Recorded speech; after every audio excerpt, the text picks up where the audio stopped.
Queen Mary Kay Cabot, the tweaker, just got exposed for racist or racial tweets and reference towards Shadur Sanders. Well, not tweets, just more outlandish statements she continues to say. Now, a lot of these subjective races, narcissist races. And when it comes to Mary Kay, I don't know how that alleged tweaker got a job with a professional organization.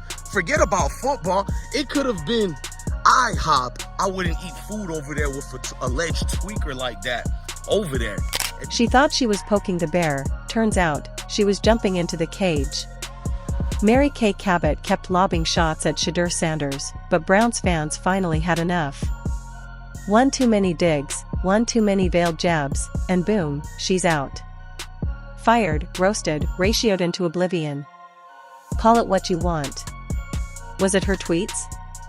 Her tone? Or did Shadur's unapologetic confidence finally expose how out of touch she'd become? Either way, it wasn't just a misstep, it was a full-blown PR nosedive. And yeah, the internet brought receipts and popcorn. I have a tendency to look good.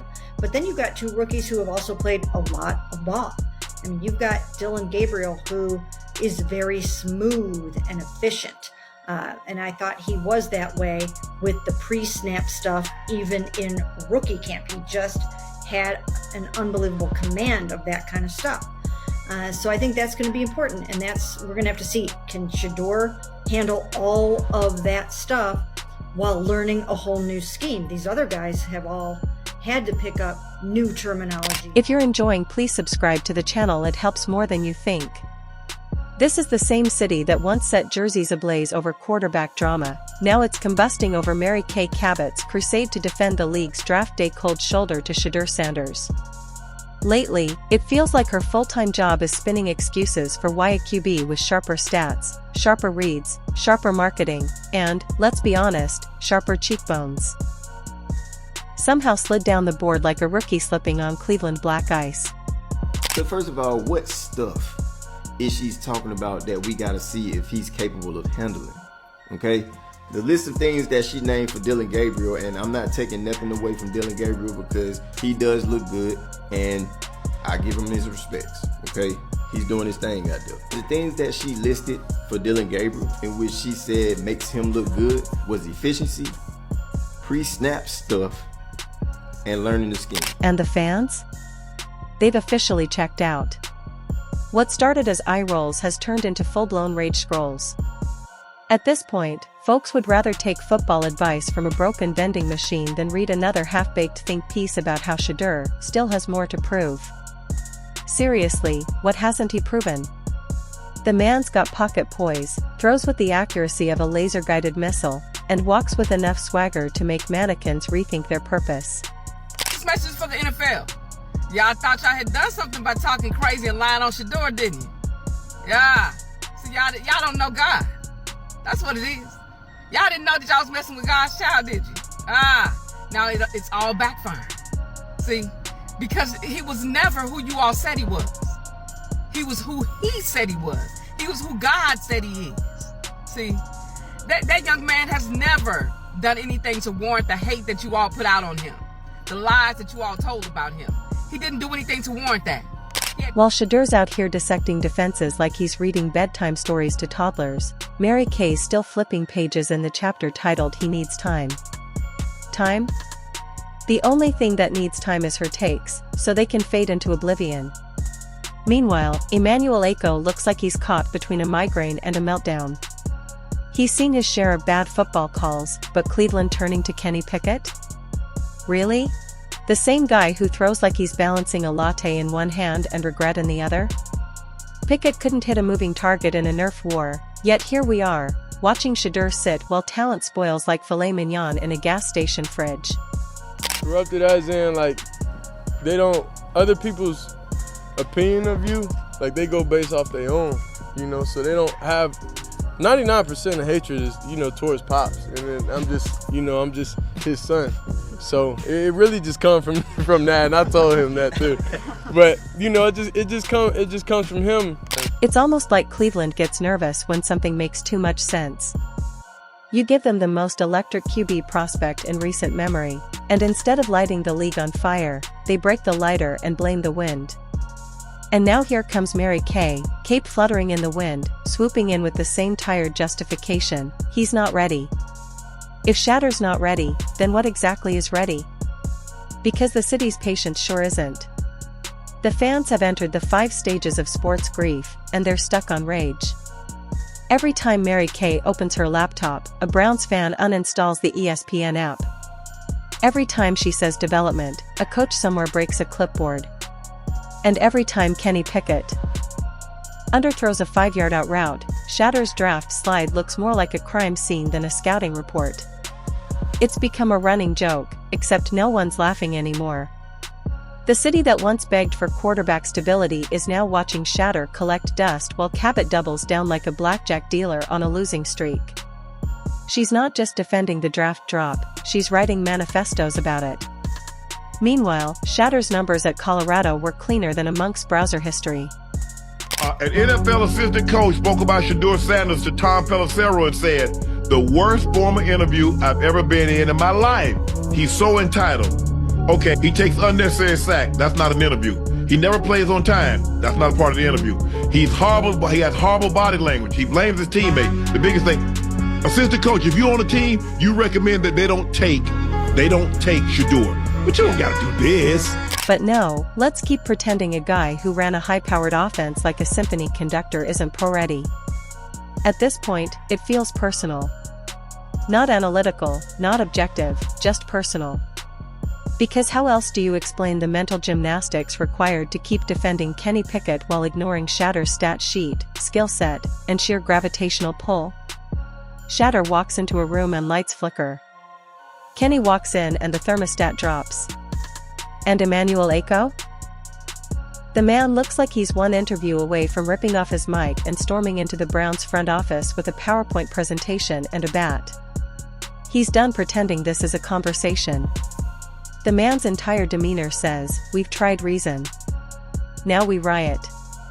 Because while Mary Kay's takes come laced with a kind of smug nostalgia for the old guard, Aiko knows the league moves forward, not backwards. Shadur isn't just the future, he's the now that Cleveland keeps ghosting like a bad Tinder match. Pickett, for all his effort and charm, is like a microwave meal, convenient, warm, but ultimately disappointing. You'll eat it, sure. But you'll regret it before halftime. Shadur is filet mignon with a side of fireworks. But apparently, Cleveland prefers lukewarm mediocrity smothered in "we believe in the process."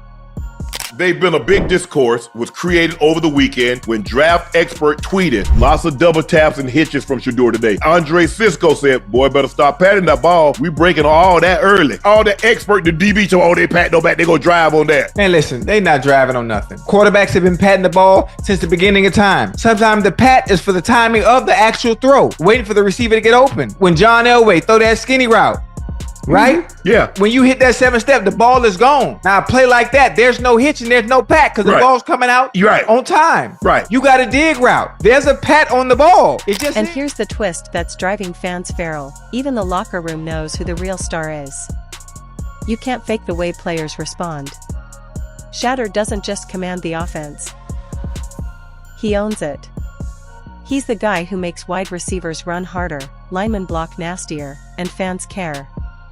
Meanwhile, Pickett inspires polite clapping and cautious optimism.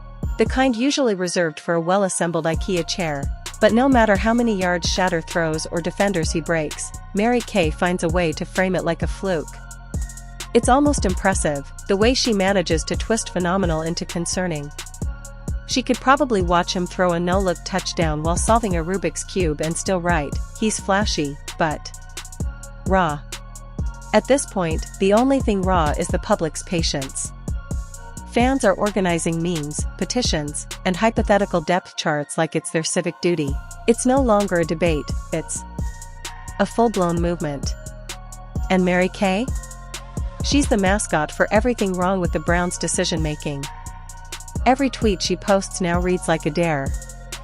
Here's why Shadur needs to wait. Wait for what? A solar eclipse? The return of MySpace? Because if we're waiting for Kenny Pickett to turn into Patrick Mahomes, will all be fossilized before the playoffs. You're a fifth-round draft choice, right? And it's some of the decisions you have made, and it lends credence to the criticism that he received in the pre-draft process, right?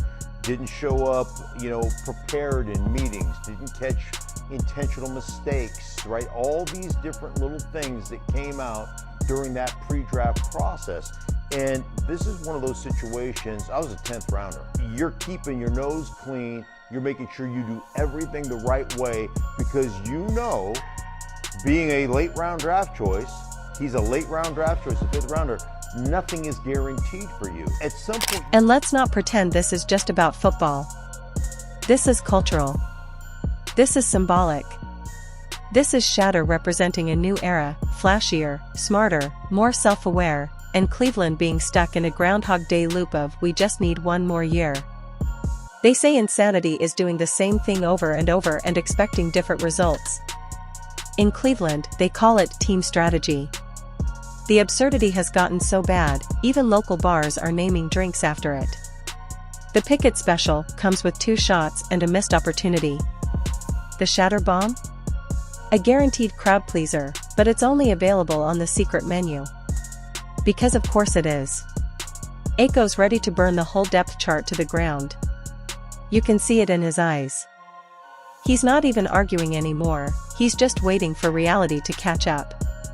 Because at this point, Shadur isn't just being overlooked, he's being ignored in broad daylight. And if that's not enough to make you question everything, just wait for Cabot's next column titled, "Why Mediocrity Builds Character." There's a reason fans are calling for her to be benched like a third-string kicker. She's not offering analysis anymore, she's offering resistance. Resistance to common sense, to progress, to the literal evidence on every highlight reel Shadur touches.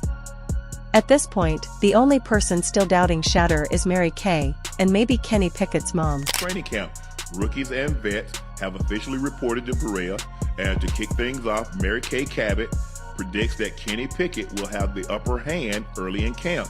Kenny Pickett still has a slight edge in terms of being number 1 on the depth chart heading into training camp, but that could quickly change. Mary Kay Cabot is the gospel when it comes to the Cleveland Browns. She's the gospel. Yes, she is. Yes, she is. Listen, she's the Pavarotti of opera. There's some reporters that when they speak about, because they've covered it for so long. Yes. That's her. James. If the Browns want to pretend this is still an open competition, fine. But the fans know. Aiko knows. The players know. Shadur's just waiting for Cleveland to stop pretending they're building something when they're really just stacking excuses. And Mary Kay? Well, she can keep typing away, but every word just digs the hole deeper. Because when Shadur does get his shot, and he will, there won't be enough keyboard ribbon in the world to spin that narrative. And of course, just when you think the smoke might finally clear, the haters are out here throwing a block party. Celebrating. Practically doing the electric slide on Shadur Sanders' name like he didn't just spend the past year putting up video game numbers, dodging blitzes like they were potholes, and still finding time to pour back into his community like a walking nonprofit. But yeah, sure, let's pretend he's the problem. That's rich. Meanwhile, fans are watching this disaster unfold like it's a slow-motion car crash with their team's logo plastered across the hood. Because if there's one thing Cleveland fans know how to do, it's support a quarterback, until the media tells them not to. And Mary Kay Cabot? She's practically handing out "Ignore Shadur" flyers like it's a church bulletin. Never mind the highlight reels. Never mind the stats. Never mind the fact that this man could run for mayor tomorrow and win by a landslide just off charisma and clean footwork alone. Some people are so threatened by someone else's confidence that they want you to dim your own light just to make them feel better. And that's not gonna happen here. I mean, let's be honest. You don't like him because he's flashy? Because he has a nice watch? Better than yours? Better than mine? You know? I mean, that just sounds like hating, though, to me. I mean, he is a rich kid who's really earned it. And that's why people should actually be applauding Shadur. He doesn't have any scandal attached to his name, upstanding citizen. He's always supportive of his teammates and has been an excellent leader on the field, looks like it off the field. It's not easy walking in the footsteps of your famous dad, let alone Hall of Fame, best to ever do it type dad. But it just shows you how much of a hard worker he really is. This isn't just about football anymore. It's about the disrespect. The brazen, shameless, wide-eyed kind of disrespect that makes people start wondering if Mary Kay's got a vendetta or just a blindfold stapled to her scouting report. You have a QB who's not only winning games but giving back, lifting up neighborhoods, funding scholarships, handing out school supplies, hosting youth camps, and somehow, he's the one being questioned? It's like watching someone yell at the firemen for not using enough water. Shadur didn't just elevate Colorado, he elevated people. He took every ounce of attention he earned and redirected it toward building something bigger than football. But instead of getting flowers, he gets not ready. Instead of praise, he gets raw talent. And instead of a starting job, he gets Kenny Pickett and a side order of slander from a columnist who still thinks Peyton Hillis was the future. And now, the haters are treating this like a parade.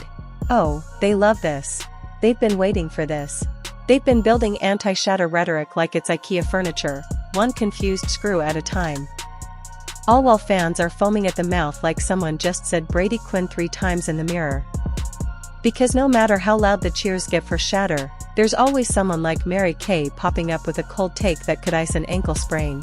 The thing about Shadur, I am the guy that's been pushing him to the greatness. I want to see Shadur picked early. I want to see Shadur picked as the first quarterback taken off the board. But Shadur also does not want to be challenged. I said certain things that I'm just keeping it a buck and just say how I feel. That doesn't negate how I feel about him, his brother, his other brother, his sister, and his father. Respectfully, so I mean, listen, I'm not refuting what you're saying. I'm trying to comprehend what you're saying. What do you mean he doesn't want to be challenged? That got my attention too. The woman's become a human glitch in the fanbase. Every time she posts, it's like a collective sigh echoes across Ohio. She could write an article titled, "Why Breathing is Overrated," and Brown's Twitter would still find a way to make it about how she's disrespecting Shadur again. And at this point, they're not even mad in the abstract, they want action. Fans aren't just tweeting, they're launching full-blown campaigns. Fire Mary Kay isn't just a hashtag, it's practically a mission statement. Because how do you justify turning a blind eye to a quarterback who's got everything this franchise has begged for over the past 2 decades? The leadership, the poise, the work ethic, the actual humanity. Shadur doesn't just fit the mold, he broke it and built a better one. And yet, somehow, he's still being talked about like he's auditioning for a practice squad. Let's not forget, this is Cleveland. This is the city that treated Johnny Manziel like a messiah because he scribbled a $sign in the air. And now they've got a quarterback who actually acts like a professional, builds his community, mentors kids, and leads like a veteran, and people are acting like he needs to earn his stripes? The only thing Shadur hasn't earned yet is a front-page apology from Mary Kay, and frankly, that's overdue. Because I tell y'all this, that the media creates narratives. The truth is good enough. The truth is good enough. But they create narratives. And when you're building a story based on narratives, you know what you need? You need a protagonist and an antagonist. You need a hero and you need a villain. You need light, and most likely, on all those stuff, you need darkness. And they've already chosen that Shadur Sanders is going to be darkness. It's going to be the villain. The cognitive dissonance is incredible. Shadur throws 3 touchdowns? Needs consistency. Donates to a local school? Distraction from the game.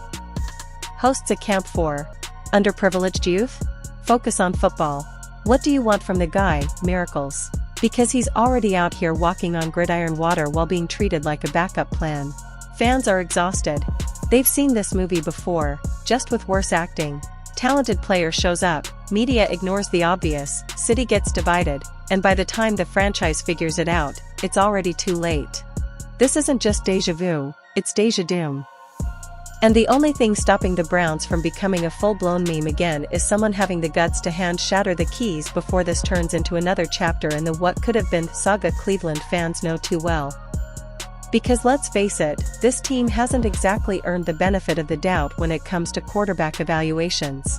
If anything, they should be asking Shadur for forgiveness, not putting him on probation. And Mary Kay?